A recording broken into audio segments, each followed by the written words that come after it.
Hey, it's the Bunny Show, live with our host and resident sex expert, Bunny. I love it. Oh, welcome to the show. I think that half of his intro just got cut off, but he was so cute doing it. I know there's nothing you guys like better than to be called cute. Welcome to the show. Welcome to the Bunny Show live. Today we are going to talk about displays of male power and dominance, and I'm very excited about it. But to begin, I need to address a very important topic, and that is a debate that Fort Worth and I have been having this morning. So, good morning, CD. So I posted a picture of a really delicious pizza that I ordered last night, and it was amazing. And I say I ordered it because Fort Worth is a man of a lord of discipline, and took one single bite of this 18-inch pizza, and I eat all the rest of it. So this morning I was saying that I was really hungry after our workout, and so I was saying, oh, I could just have leftover pizza. And he was like, only people who are hungover have leftover pizza the next morning for breakfast. And I want you guys to chime in on whether that's true in your world or not, because I am a fan of I think there's no better time than breakfast to have a little bit of leftover pizza. So feel free to chime in there and tell me what you think about that. I want to get started talking about displays of male power, though, because I don't really like to kill time. It's highly overrated.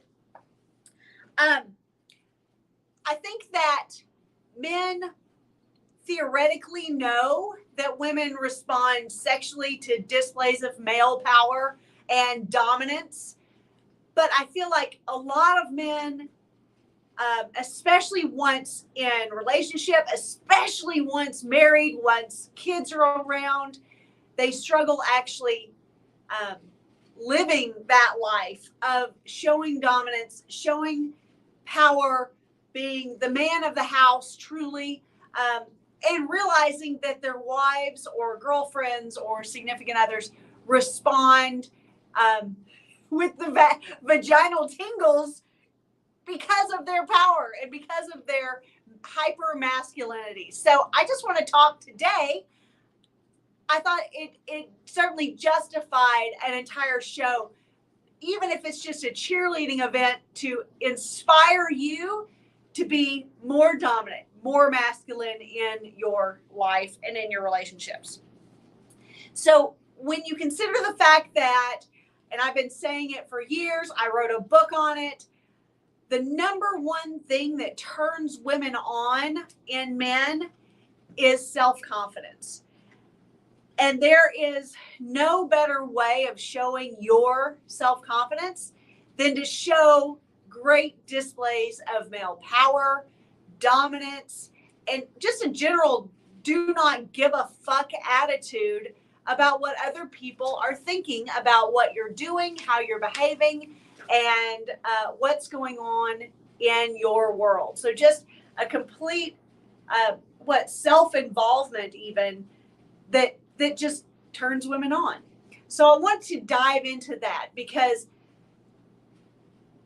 hypermasculinity takes practice. It doesn't come naturally to everyone. And even those that maybe it came naturally to when you were younger, when you were the captain of the football team, or the main tackler on the football team, or any of these power plays that you had that established you as someone who was dominant and confident and kicked ass and shoved nerds in lockers and all this stuff. Now you have to practice it a little bit more. Now men tend to become more bullified if or people start to think of them as bullies if they show hypermasculinity or assertiveness or domination. So there's a fine line, and we're going to walk it together today, because I want you to win in your relationships. I want you to win as the head of your household. I want you to win with the women that you attract, and all of the above.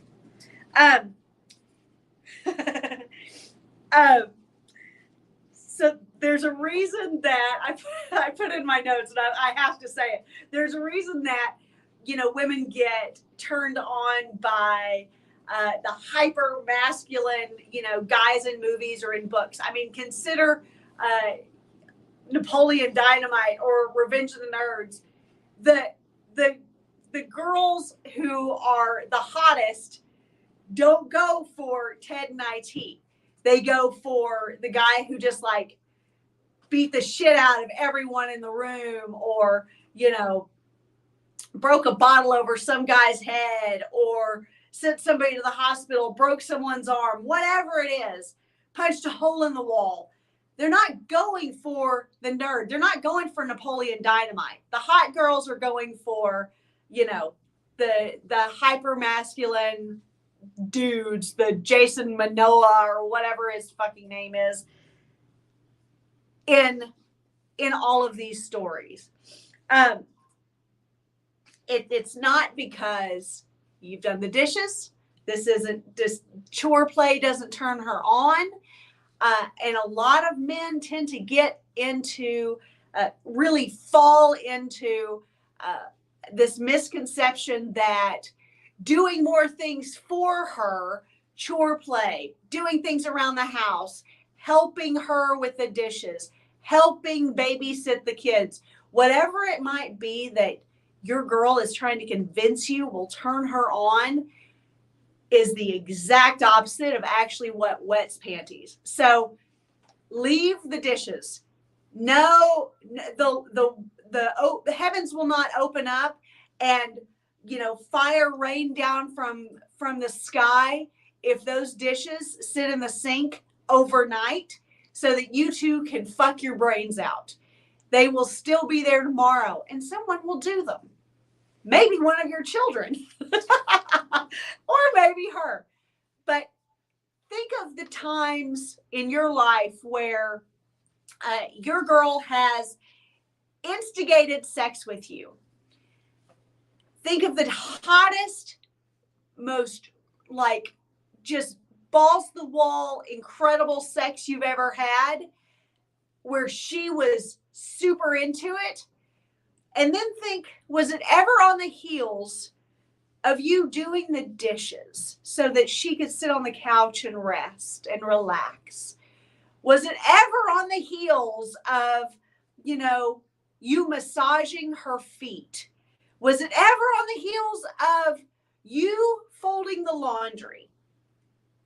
I would be willing to wager that 99.99% of the time you have never had the best blowjob of your life, thanks to you taxiing the kids around. It just doesn't happen. It's not really what turns us on. We enjoy it. It's helpful to us because then we can just sit on our phones and play on our phones and scroll social media and do absolutely fucking nothing. But it's not what turns us on.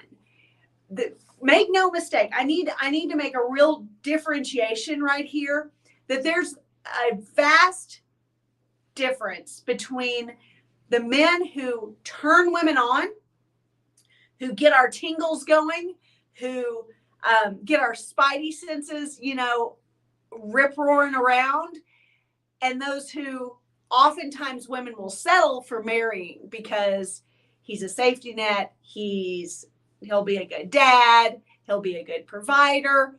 All of these are good things.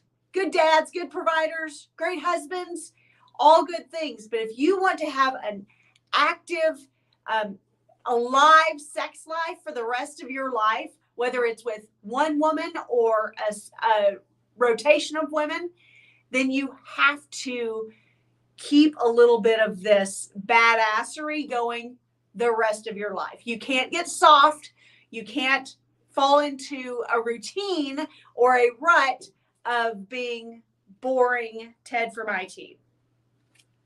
So let's, so I came up with a list of things that I thought would be classically masculine traits. And I want you to kind of see where you view yourself. But first, I want to announce something that's very exciting in the YouTube world, and that is a new membership plan. And it's essentially like a way for us as content creators, although we don't consider ourselves content creators, but as information people, sharers and communicators, it's a way for us to have a little bit more one-on-one, time with you guys, for us to give you a little bit of extra bump. For the people who appreciate our work, Fort Worth Playboys in mind specifically, it's just kind of a way for us to better connect. So we only have one level. It's $4.99 a month. And the way it works is you'll get special badges to indicate how long you've been a member with us, a member of our community. We're working on creating member-specific emojis that can be used in the chat, which I think is actually very cool. And we're having a lot of fun, like creating our own emojis, which I've never given any thought to. The only one that we've got so far has a tuxedo. So I thought that was kind of fitting. Feel free to jump in the chatter box. Let us know what kind of emojis you would like what kind of words or actions or feelings you think most apply to the things that we put up on YouTube, because we can build emojis around that, and we are open to your suggestions. And it mainly just gives us an opportunity to have more behind the scenes kind of one-on-one specific membership live chats and things of that nature. So it's a very cool new thing that YouTube is doing, and we are very excited to offer it to you. So classically male characteristics that I want to kind of go through a list. And as I'm doing it, I'm hoping that you will pick out and consider the different things that you may or may not be strong in. So some areas that maybe you already kick ass and take names in, and others that you may be a little bit weak or need to improve. So general dominant behavior, absolute number one masculine characteristic. And that's just being what the head man in charge. I mean, of your life, you're the one who walks into the room and everyone concedes that you are now the leader. Whoever was the leader before you walked in, he essentially gives up his role as leader as soon as you are in the picture. You are just the natural man in charge, the person whose opinions everyone goes to, the person whose judgment everyone trusts, for better or worse, and just the person that people look to most frequently to lead the charge. So if a bomb dropped outside right this second, you would be the man that everybody said, what the fuck do we do? That's you. So how dominant are you in your life? I think that dominance gets a kind of a bad rap for just, again, like I said earlier, kind of being more of a bullying kind of persona. And I don't believe that's really accurate. Dominance is more about having complete control over your faculties and your space and the people that you lead. Social boldness. So everyone knows that you need to, Fort Worth and I talk about it a lot, you need to attack dating and relationships with extreme boldness. Girls would much rather you push too far than not push far enough. You know, Ted from IT is nice. He's a kind guy. He brings them coffee and donuts and offers to walk the dog for them. But the man who approaches with social boldness and pushes too hard, assumes the sale of the date or the product or the attraction level, you can always back off whenever you realize that something is pushing too hard. But you can almost never start light and ease your way into a sexy, powerful position without like going balls to the wall boldness from the front end. Privateness. This is kind of a unique one, I think, especially in our world of social media. So the most masculine men are often also very private. They're protective of their information. They're protective of their location. You know, a great example of this is we have a client who he has a really great apartment. It's in a major entertainment district. No, it's not us. It's in a major entertainment district like ours. And so it's really photogenic. There's a lot of like really cool, you know, photography, you know, options in the apartment, from the views of the apartment, the whole 9 yards.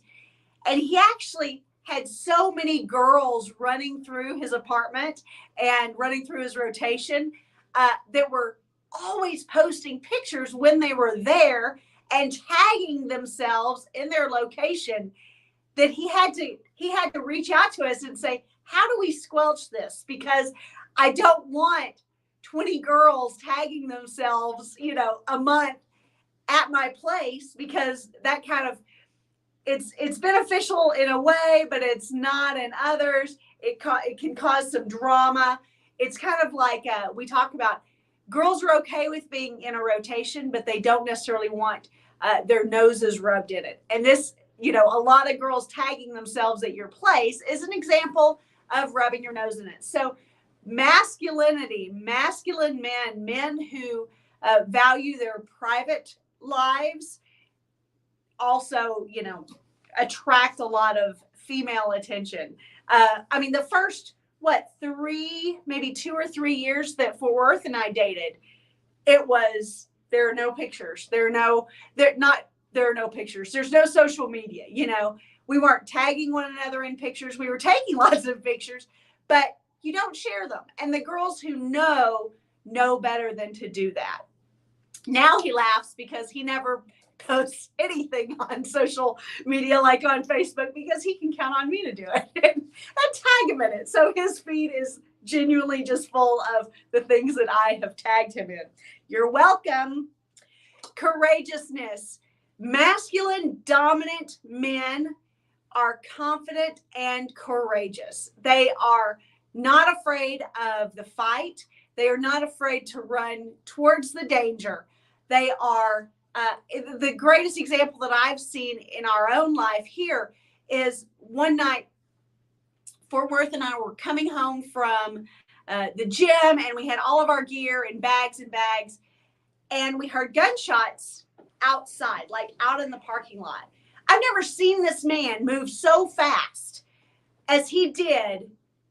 By the time I was registering what was going on at all, or that I had just heard like 2 or 3 gunshots, he was already had the gun drawn, was already around the corner looking for the danger. You know, it was fascinating to watch, and I'm pretty sure we had some pretty mind-bending sex after that, because it was fucking hot as fuck to see him respond like that, and in that kind of situation and dangerous situation. So he was courageous. He showed courage, and he didn't run from the danger. I think there was a video that just went through like yesterday that I saw, like on the shorts kind of stuff, where a motorcycle came up on a couple that was walking with the intent of mugging them. I don't think that they actually intended to injure the couple, but they wanted their stuff. The guy immediately read what was going on and ran away. His first instinct was to get out of there, and he didn't take her with him. He didn't protect her. She gave her stuff up, and the motorcycle went away. There's another one where I don't know why it would have been filmed. That always makes me wonder with a lot of these kinds of videos. But where a wife is cooking at the stove and the pan catches on fire. You see the husband piddling around in the kitchen, just kind of doing his thing. And he not only runs out of the kitchen when the kitchen catches on fire, but he closes the door, the glass door behind him, locking her into the kitchen. It's insane. This is not panty-wetting behavior, and it's not hyper-masculine. Leadership. We've already talked about this a lot. You know, there's a reason why men who display male power by being the speaker at the head of the room, or the one who leads the conversations, whether it be at church or whether it be in business or whether it be in social encounters, the leader of the space always is wetting the most panties, because even women who aren't married to him, even the women who aren't dating him, are turned on by his leadership. And that is a big deal. Even ugly men, when they are leaders, they get a lot of female attention. There's a reason for this. It's because it's a masculine trait. It shows dominance, self-confidence, and it always turns women on. Decisiveness. Decisiveness, there's nothing grosser than a man who cannot make a decision, or who doesn't stick by a decision when he makes that. So either shit or get off the pot. Make a decision based on the information that you have. You can always kind of circle back, make changes to the decision you made, take a different course, or admit that you were wrong if the shit hit the fan. But own a decision, make it. Don't pussyfoot about it. Don't hem-haw. If there is a decision to be made, the more decisive you can be, the more masculine and dominant and attractive you are. Assertiveness. This kind of goes along with a lot of the things that we're talking about. Just asserting yourself into situations, being confident. And even if you walk into a space or a situation not knowing anyone or anything about it, walk in like you are supposed to be there and learn as you go. Industriousness. So industriousness is a great way to show male power and dominance, because whenever you are an industrious man, you I think the best way to kind of tell about the importance of industriousness is when you think of in terms of relationship. Women are looking to be with a man who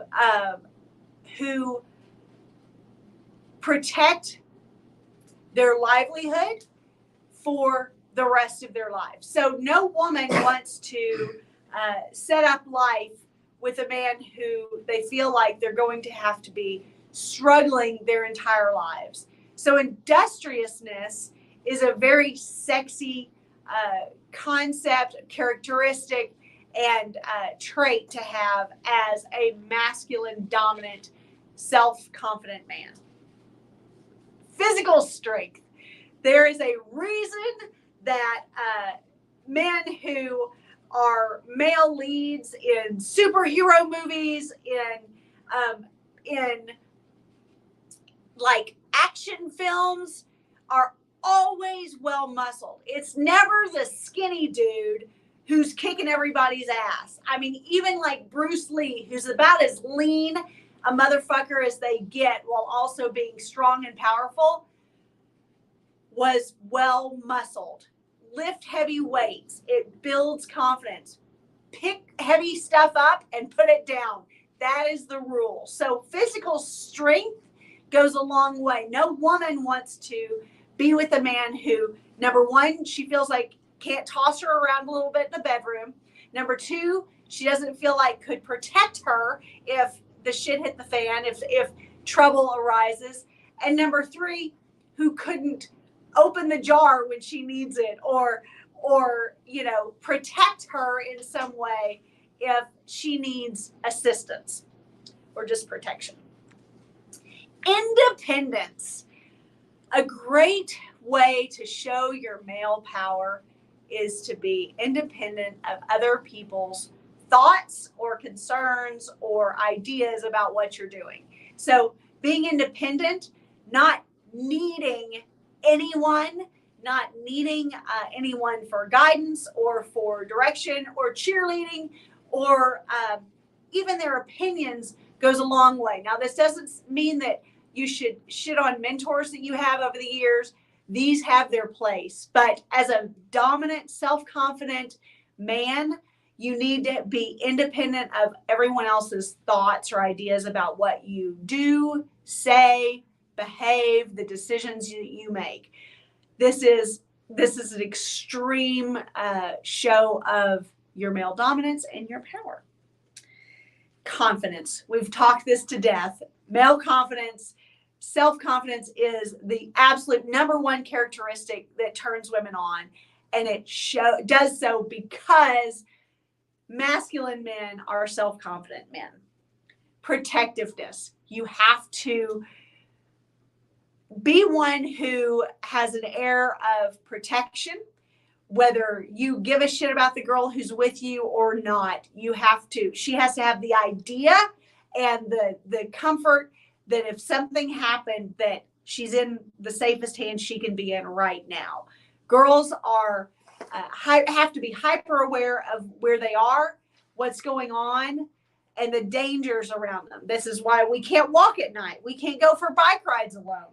We can't do a lot of things that men take for granted in being able to do because we're smaller, we're weaker, we cannot protect ourselves, even if we have the guns and the pepper spray and the siren keychains and whatever else, little tricks that we have up our sleeves that make us feel like we are safe and protected. There's no way to truly feel safe and protected if we're not with a man who we know is a great source of protection and courageousness. Strong sexual appetite. This is my favorite topic. Sex is my absolute favorite topic.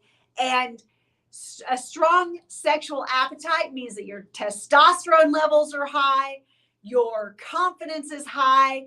Nobody who is not self-confident is also great in bed. So a weak man is not sexy to a girl who is looking for a masculine person to be in her life.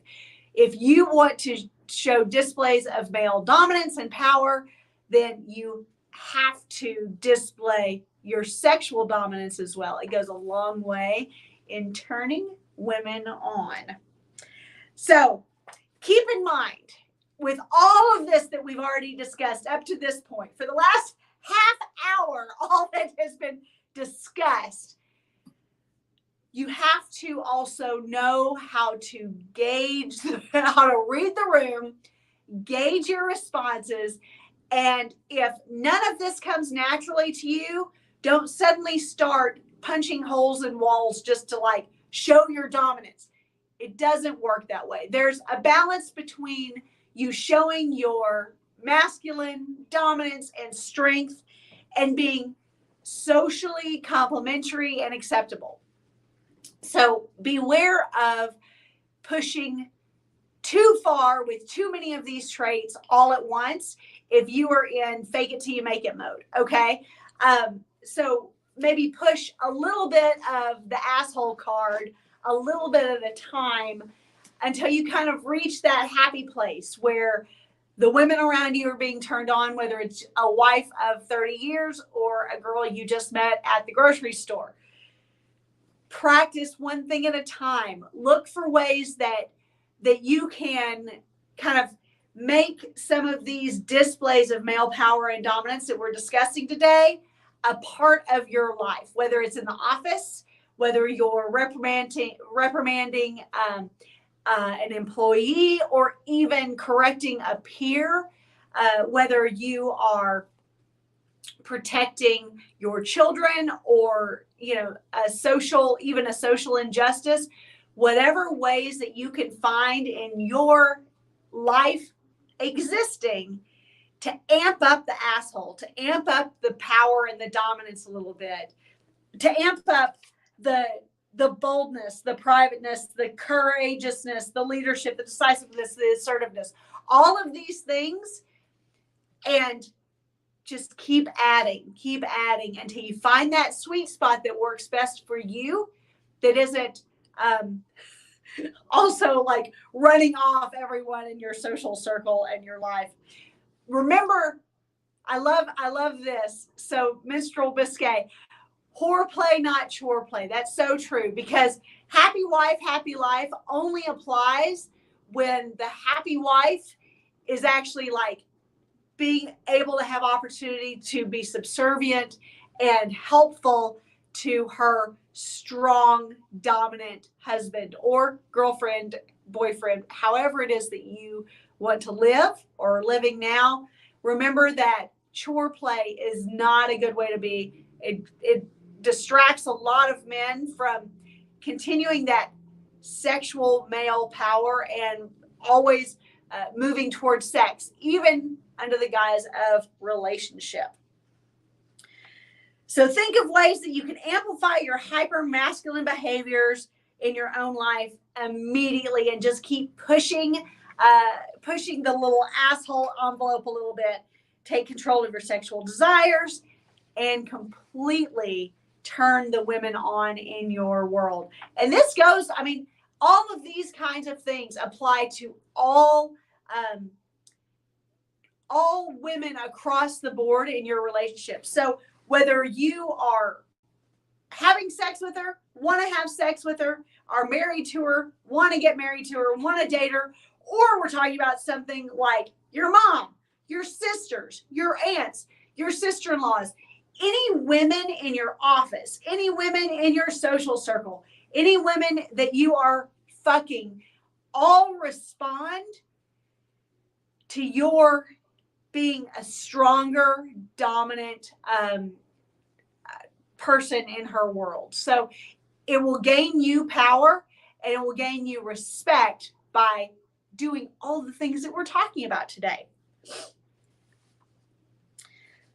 Most men I work with and I feel like this applies to Fort Worth as well. Most of the men that we work with in our relationship consulting and courses, they report back to us almost immediate responses to these kinds of behaviors, just shifts in mindset, this being a little bit more cognitive of making sure that you are portraying just a stronger control over your world, leadership in your world. So whether it's self-confidence, whether it's courageousness, whether it's assertiveness, whether it's your sexual desires that are just coming out to play, it goes a long way in making sure that you are portrayed in the world as being hyper-masculine, dominant, and a leader of men and families.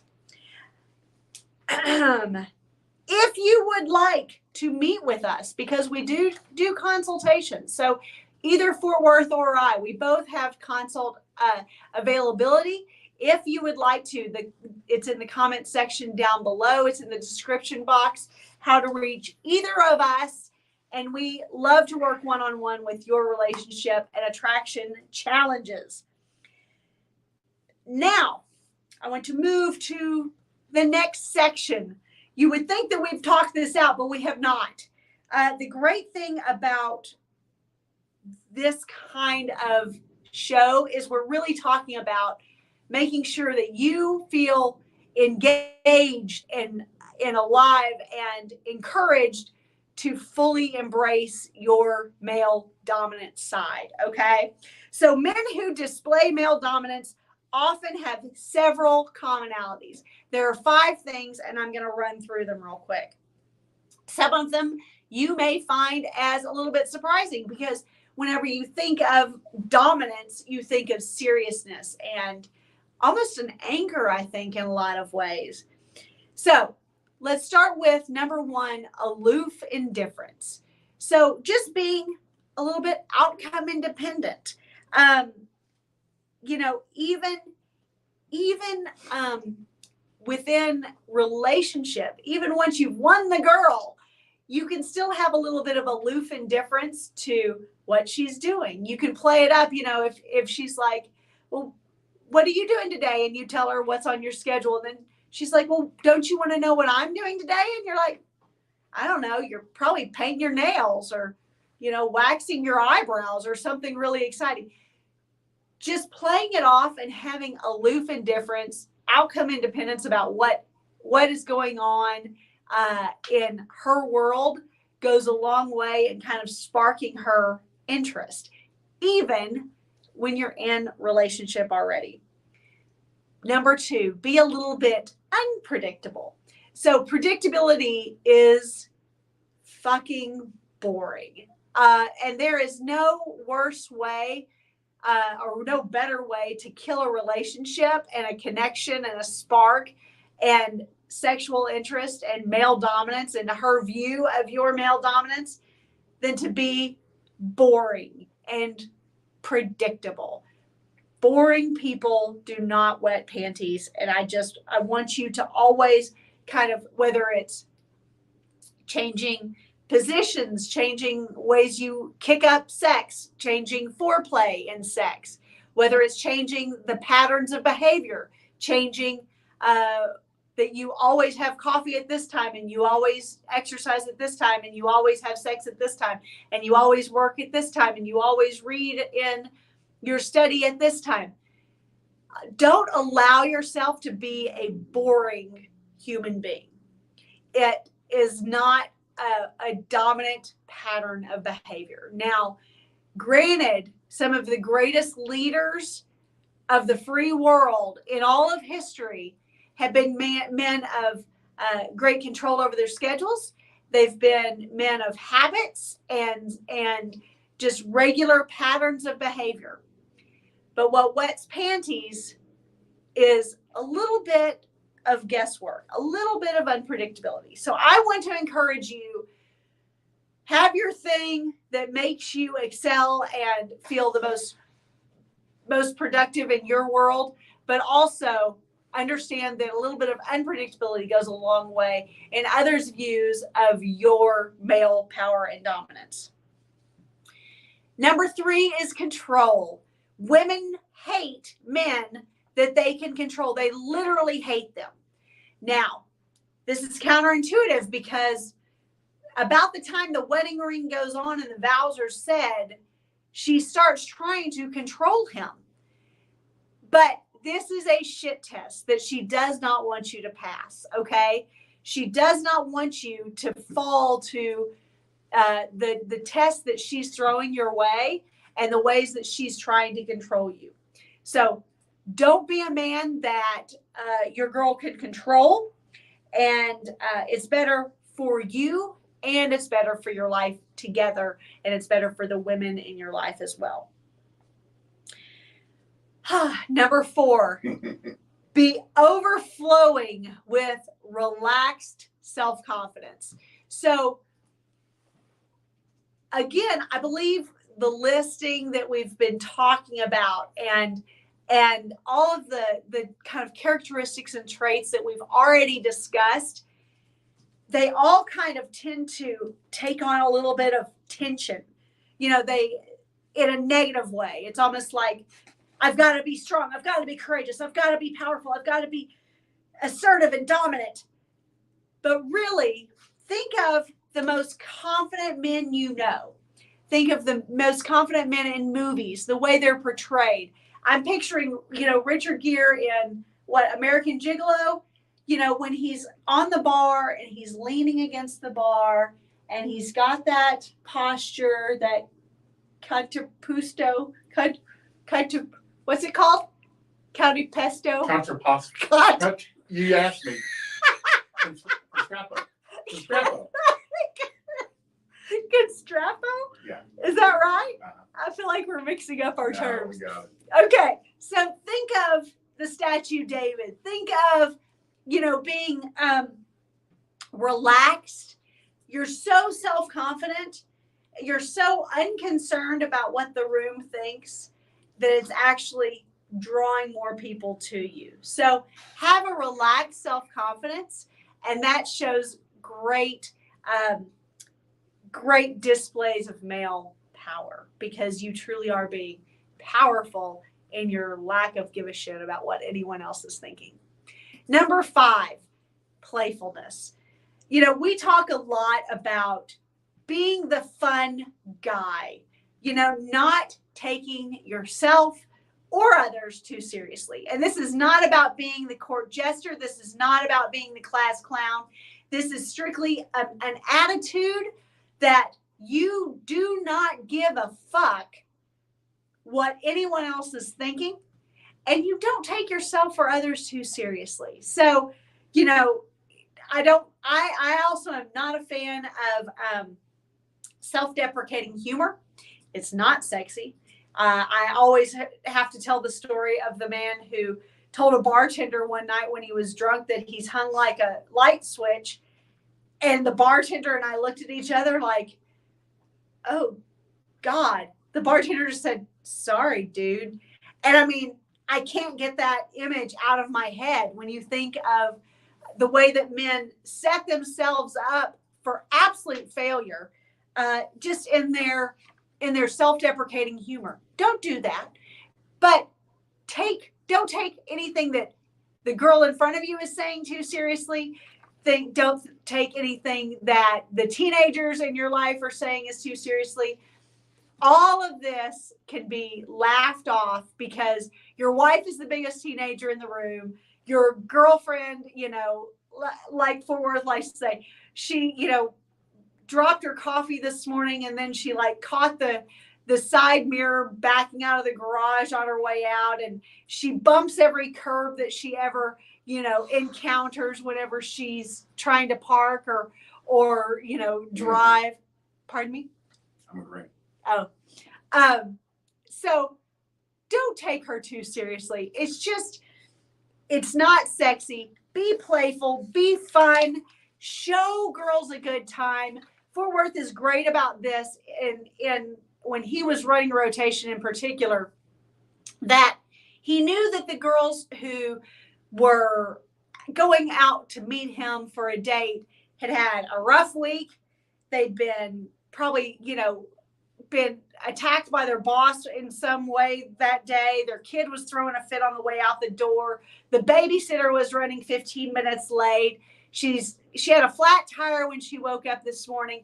All kinds of things that stress women out. If you can be a guy who just gets it and brings kind of a little bit of lightness and joviality to the world while also being so confident and dominant and powerful, it's just a great combination that always turns women on. Speaking of Fort Worth, this week on the Bunny Interviews, Tuesday morning at 9:30 Central, I am going to interview the most handsome man in my world, Fort Worth Playboy, and it's going to be my most revealing interview to date. I'm very excited. We're going to have a lot of fun. He's going to be right here in this chair next to me, and it's going to be a good time. We're going to have every fan in the room on, and we've already talked about the fact that we're going to have the air conditioner on like 55 just to not sweat through our shirts, because we're going to have such a good time introducing you to Fort Worth. So I'm really excited that he's going to come on the show. Are there any questions? I haven't noticed any questions coming across this morning. I think that this is just, I mean, it's hard to think of questions in particular whenever I'm just talking at you constantly. But I'm so excited that you guys are tuning in each week, that you're enjoying the content that we are putting out. Thank you for those of you who joined me this week on lunch dates with Bunny. That was a lot of fun and something that I hope to repeat frequently. I did have to laugh about, you know, when I said, what should I have for lunch today? And the very first response was pizza, because you guys know me so well and know my love for pizza. Also, if you missed it on the front end, feel free to chime in. Is leftover pizza for breakfast only for people who are hungover? I don't think so, but Fort Worth does. He was giving me grief about it this morning as I was completely sober and yet eating pizza for breakfast because it was delicious. If you'd like to meet with us, we both have consult opportunities. He does text support. He also meets on the phone with you. I do virtual and in-person consults. So we encourage you to reach out to us if you have a particular relationship challenge that you would like some one-on-one info for. We are solution-based people. We want you to win. And of course, the YouTube memberships. My gosh, that is such a cool thing that we can offer you, and we are so excited to do it. I think it's going to be a lot of fun. I think you're going to be seeing it on all the channels that you follow with any regularity and who pay attention to kind of the things that YouTube is allowing us to do now. So it's a really exciting way to better connect with you, the people who tune in regularly and just enjoy what we do. So I really, really appreciate that. I feel like my Fuck Like a Porn Star course, I'm very excited about. Fort Worth lifted up at the beginning of the show, and that's always fun. If you are a person who has purchased the Fuck Like a Porn Star book, audiobook book bundle, or the triple play, I sent out an email this morning giving you a $48 discount for the course. So I'm really excited about that. So it essentially makes the original book completely free. Thank you so much for joining me today for the Bunny Show Live. I fucking love this show. I just think it's fun to interact with you guys. I love getting to know you better. I love to see familiar faces in the chats. And I appreciate all of you who jump in here and are conversational and just keep the ball rolling every day that we're on. So thank you so much. Thank you to my handsome partner in crime over here, Worth Playboy, for being the best darn producer any girl could have. Certainly the best one I've ever had in all of my years of not doing live shows. So thank you to him for being awesome and always making me look good. Tune in on Tuesday morning or watch after the fact when I interview Worth Playboy on the Bunny interviews. I am very excited about that. Thank you so much for joining us. We want you to win. Bye! That's good.